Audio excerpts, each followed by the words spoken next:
Hey guys, Ando here again with another GAC recap where we're up against Yusin, who is part of Millennium Frontier. And when I looked, he's actually in a guild that's very similar GP to mine, which is I'm in a guild that is lower than me. But yeah, he's got 13.4 million, so he's definitely lower than me. But yeah, our GP for guilds are very similar, so I knew that he's probably gonna be a little bit lower GP. I've chosen to step back right into a guild. So he's probably, a very good player. And again, he's up at the top of K2. So, yeah, definitely, a good player. Probably just lacks a little bit of the roster that I have, which is why I think he attacked first and he kind of got stuck, on, a few of my teams. So, he did place this team here, right? This SWAT. Now, if you watched last episode or last recap, you saw that this same team caused me to use Lord Vader. Well, because that was a tank revive cron, and I know the limits of my Great Mother's team. It's I want to get more relics on it. I want to put more investment into it. I want to get their mods correct. However, it's just not the case right now. And I know that might be, right, I'm paying the price here, right? Or I was paying the price last time because I need Lord Vader to kill Ahsoka Tano. Now, with this, and I'm also the guy that runs this same mods or DC set with, Ahsoka Tano.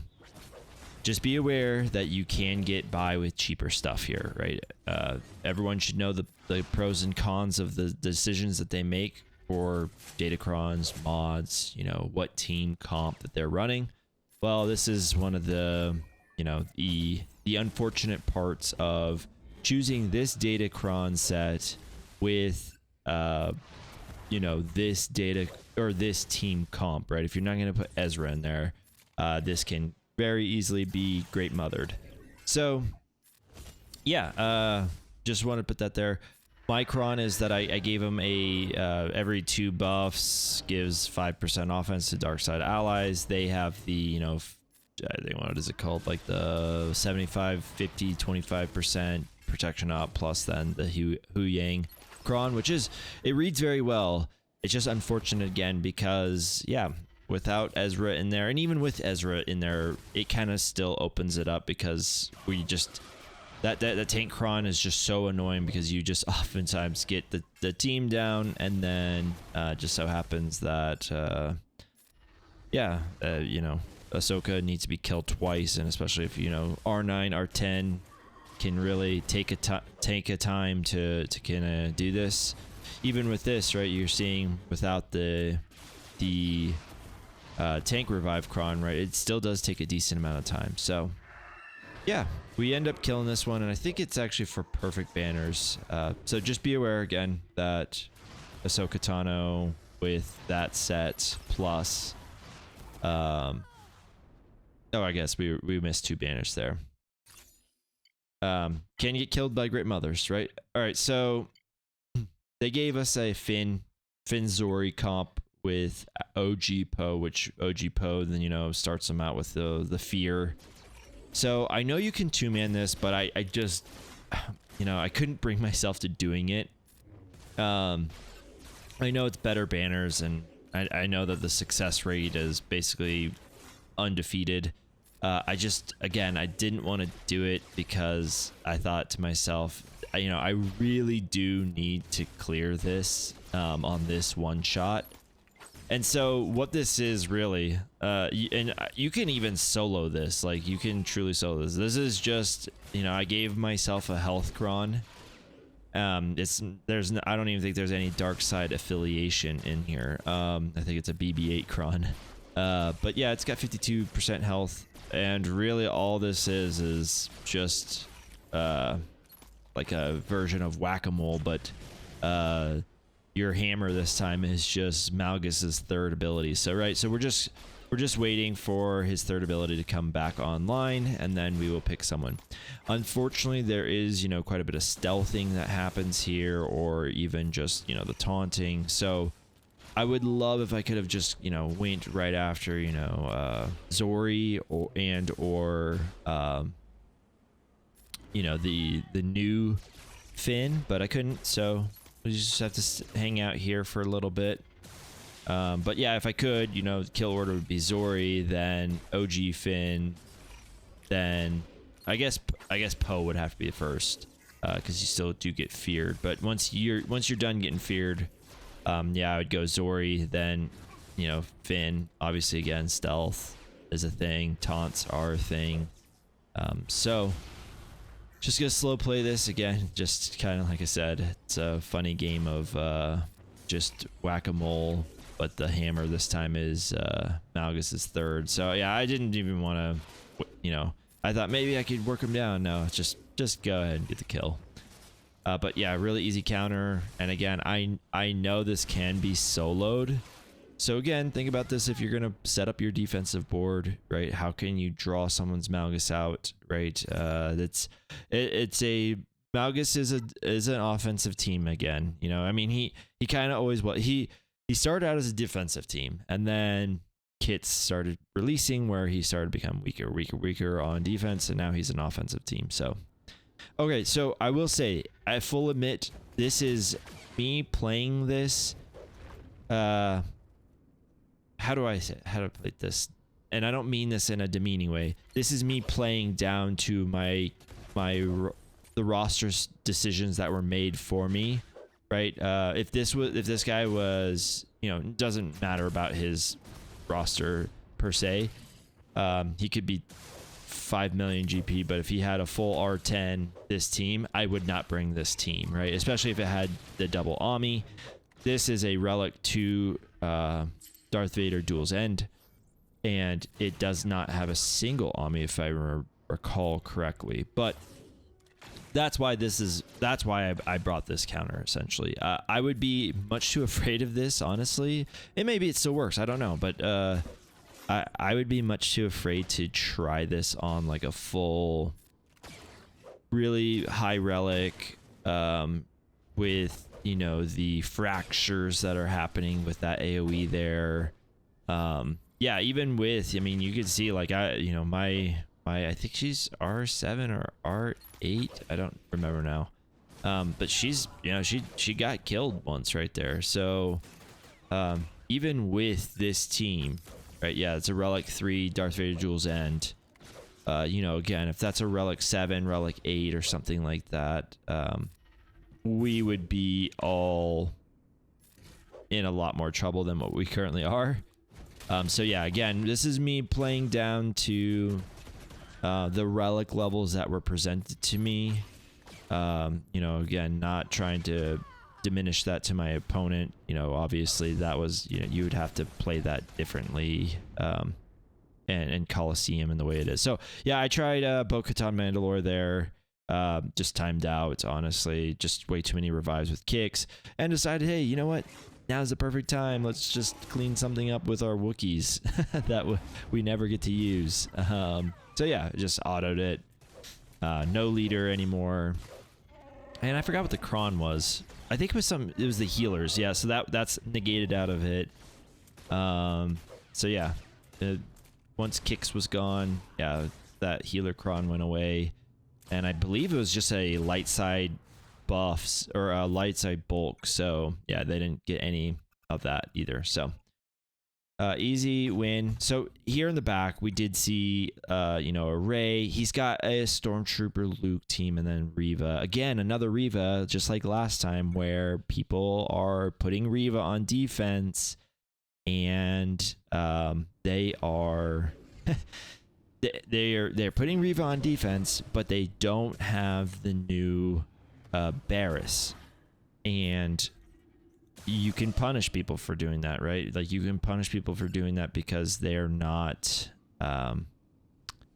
they aren't respecting that Phoenix still exists. And I have been punishing people for it because I have been saying, well, on my front defensive wall bottom is JMK with a tank revive cron.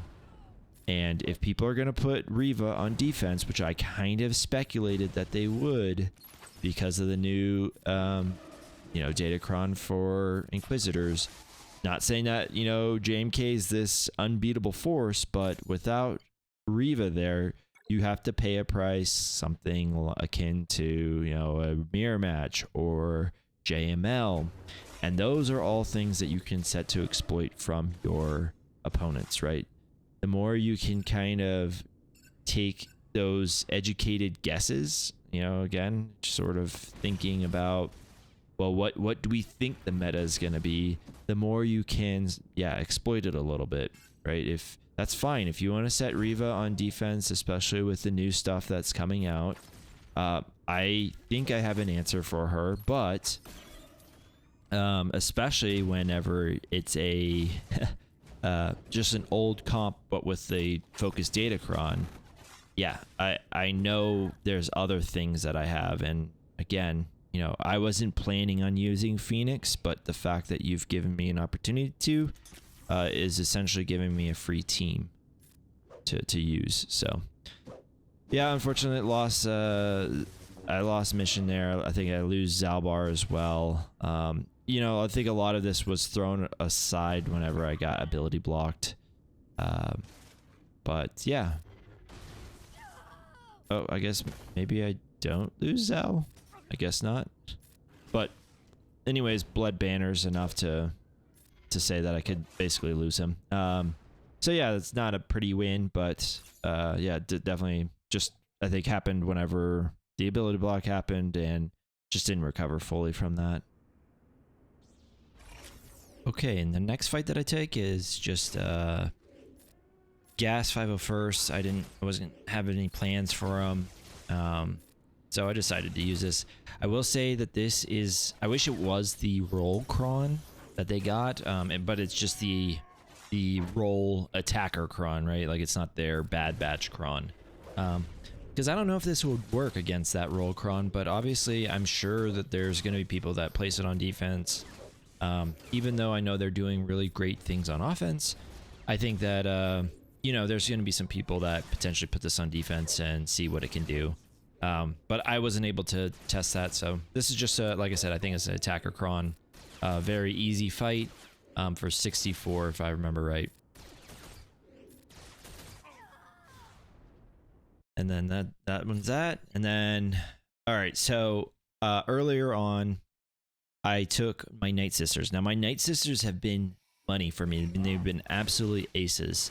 But I've always said, even when, you know, there was a few matches before my baby was born that I was able to stream, and I said, hey, you know, the win condition is so long as Daka or Marin, really, and it's really more or less Marin, isn't killed with an execute from Boba, then we should be good.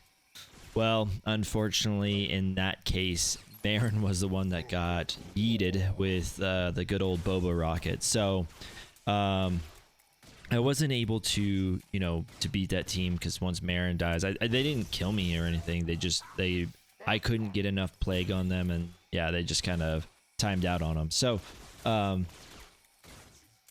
we went in with this Afra cleanup, and I've been struggling. Like, Afra's very strong. If you saw yesterday or my last match, like they made quick work of a team. They can do some really nice things, but it's just funny because the things that I thought they were going to be able to do, like, you know, really take on a Jabba team, it seems like it's hit or miss for me. Maybe it's a modding thing, I'm not sure. But what I do know is, for me, they've just been a team that bleeds banners. Maybe it's because I don't have you know, the Omicron. I know in TW they do a lot better for me, and they're able to kind of punch up like I thought they were. But right now, even with the focus datacron, I'm having troubles, right? And this is, I forget what banner win this is, but this has only been, you know, it's gonna be a 2-shot, and it's a low banner because of all these protection banners and health banners that I'm missing. So that 36, like, that's a bad score. So I just keep that in mind. And again, we kind of touched on this earlier, right? The fact that people are placing this team with this datacron, but without the protection of Inquisitor Barriss, is a mistake, in my opinion, right? Like, you have to be able to, in order to fully, you know, capitalize on that Kron means that you have to have Inquisitor Barris in here. Otherwise, you leave yourself open to a team like Phoenix. And again, you know, if there's just there's no team in GAC, especially, you know, in the upper echelons of Kyber, that someone's gonna be like, oh, I just really hope, you know, I don't want to waste my Phoenix here, right? Like, this is a team that truly just doesn't really have a place in the meta, but because of where we're at, and people placing, you know, Inquisitors on defense, this is where, you know, this is where we see, right? And then so just be aware, guys. Like, I know that Kron reads really well, but remember, even that Night Sister piece, that was only one piece of the data Kron, you know, when that team is fantastic, right? I think most times they have some sort of, you know, dark side, you know, buff added to them, or like bulk added to them, or, you know, when they use a special, right, there's some sort of 15% turn meter and they gain, you know, I think a lot of times they have some sort of clause where it's, you know, every purge that happens, you know, you gain some amount of defense or whatever the case is, right? Just remember that while that level 9 on Night Sister is awesome, or I guess it's like the level 3, I think, on this focus datacron, we're still missing a lot of the other stuff that goes with it, because, you know, we're not getting the level 3 and level 6 on a normal cron. And that's where you really do need, like I said, Inquisitor Barris. I think Inquisitor Barris shuts down Phoenix. Do think that there's still some options available for that, and there are options that, again, I wouldn't even really consider to be like, oh, well, wow, at least I'll take that off the board. So, long story short, or a long-winded way of saying, guys, I just don't think that we should be placing Inquisitors on defense at this point. Yeah, there's just too much that can kind of eat away at them. Unless again, you know, like I've said, you know, if you have some way of eating up a counter to them, then yeah, maybe, you know, they do still have a pretty limited number of things that work on them, but you do have to plan your board around trying to remove those counters from them, and making, you know, your opponent pay either in the front wall or in the back wall. So yep, easy 65 there. Again, that's a team that you really don't want to just be giving up. And I bet if you ask my opponent right now, just based off of what held and what didn't hold, I bet they would say, I really wish I had Inquisitors. So, all right, for this one, I just decided, you know what, for the memes, we're just going to use our Darth Vader Duel's End. It's a very quick battle. It's it's a 65, I think, or something like that. Anyways, want to leave you guys with that note, because yeah, this was you know, another fun one that we had. GG's to my opponent, and appreciate you guys all coming out and watching, and let me know what you guys' thoughts in the comment section down below are, and let me know if there's anything else that I can do to help make these a little bit fun or more educational, as that's their intent. Appreciate it, guys, and we'll see you guys in the next one.